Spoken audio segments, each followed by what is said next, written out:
Panorama group, जो सोचता है वो करता है। आराम से, अरे आराम से बाबा देखो। क्या हाल चल रहा आप लोग? अच्छा, ये राहुल गांधी को आजकल कास्ट सेंसस की बहुत चिंता हो रही है। देखिए, राहुल गांधी जी का इस समय थोड़ा इलाज की जरूरत है।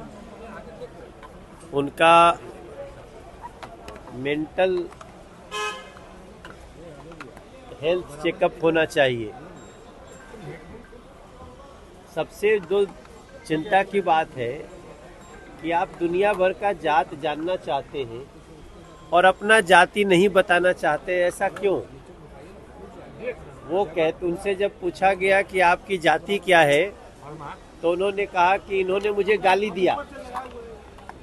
अगर राहुल गांधी जी से जात पूछा जाए तो उनको लगता है कि गाली दिया गया है, तो फिर दूसरे की जात पूछते हैं तो वो भी तो गाली हुई।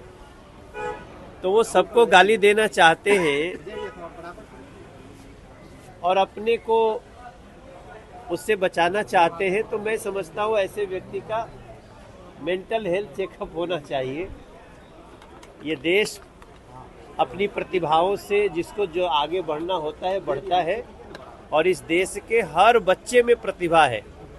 जरूरत है समय पे उस प्रतिभा को तराशने की, लेकिन पता नहीं, चूंकि इन लोगों को इतना दिन से सत्ता में रहने का आदत हो गया था राहुल जी को, कि सत्ता से निकलने के बाद वैसे ही तड़प रहे हैं जैसे मछली को पानी से निकाल दो। पेंशन पॉलिसी सब पास कर दी गई है। इस देश के जितने सरकारी केंद्रीय कर्मचारी हैं, उन लोगों का एक लंबे समय से डिमांड था कि हमारा सेंट्रल पेंशन स्कीम को जो पुरानी थी वही लागू किया जाए। और आप सबको जानते हुए बड़ी खुशी की बात है कि 2 दिन पहले सेंट्रल पेंशन स्कीम को नरेंद्र मोदी जी की सरकार, उन्होंने इसको मंजूरी दे दी है। अभी हम और ललन सिंह जी साथ में ही आए फ्लाइट से, वो भी बहुत प्रसन्नता व्यक्त कर रहे थे।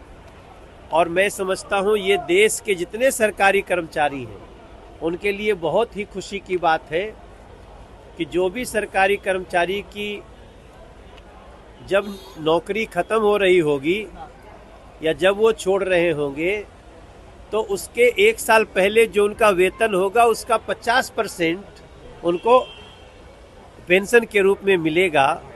और ये मुझे लगता है देश के लगभग 10 करोड़ लोगों के लिए, 10 करोड़ परिवारों के लिए एक बहुत बड़ा समाचार है। नरेंद्र मोदी जी को धन्यवाद।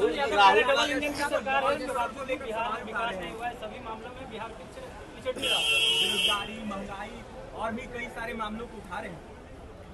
देखिए, वो तो खुद भी रहे। एक बहुत बड़ा वादा करके तेजस्वी बाबू आए थे कि हम आते ही 10 लाख लोगों को नौकरी देंगे।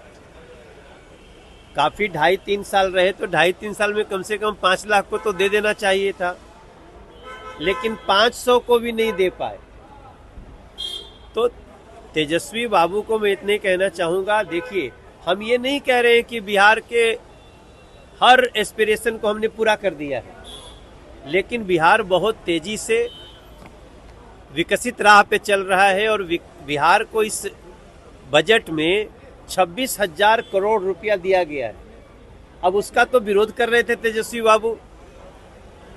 आप अगर विपक्ष में हो के भी बिहार के समर्थक हैं, तो बिहार में जो इस बजट में स्पेशल दिया गया है, टोटल देखेंगे तो करीब 48,000 करोड़ का इसी बजट में है। लेकिन उसकी तारीफ करने की बजाय तेजस्वी बाबू को आदत पड़ गई है केवल विरोध करना है।